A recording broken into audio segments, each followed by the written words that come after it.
हाय, आपके साथ मैं हूँ सुरभि शर्मा।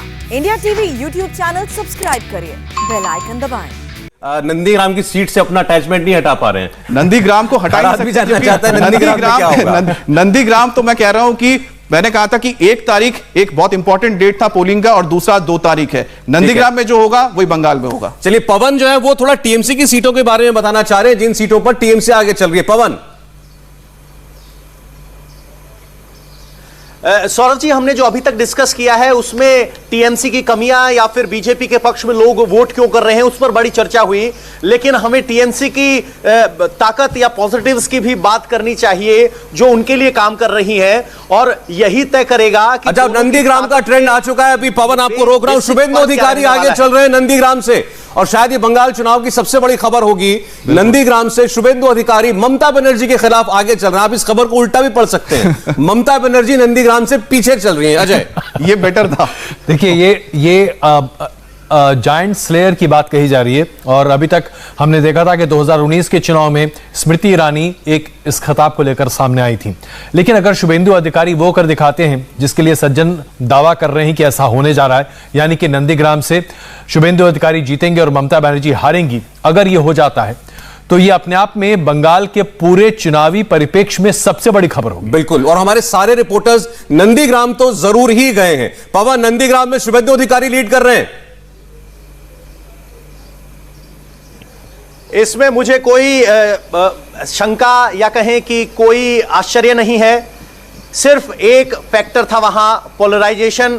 आपको नहीं भूलना चाहिए कि जब शुभेंदु अधिकारी मंच पर थे और उन्होंने अपना नामांकन या कहें कि ममता के ऐलान के बाद पहली रैली की थी, तो उन्होंने एक बयान दिया था कि ममता बनर्जी ने 74,000 वोटों के लिए 2 लाख वोटों पर लात मार दी।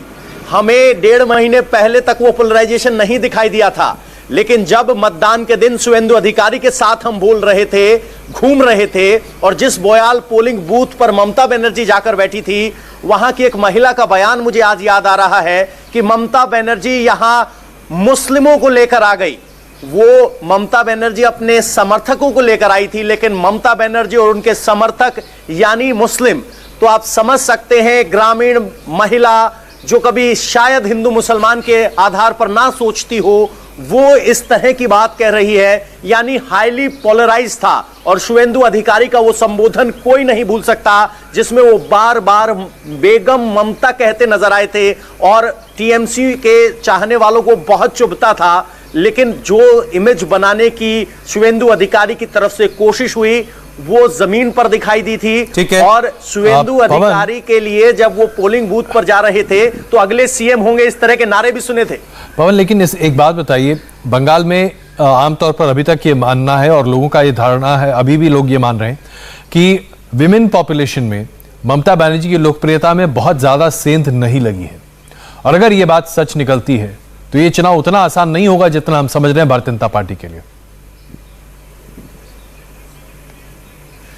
अजय जी, हमने एक बात नोटिस की बंगाल में, खासकर आप मेन एंड विमेन के बेसिस पे वो डिवीजन नहीं दिखाई दिया।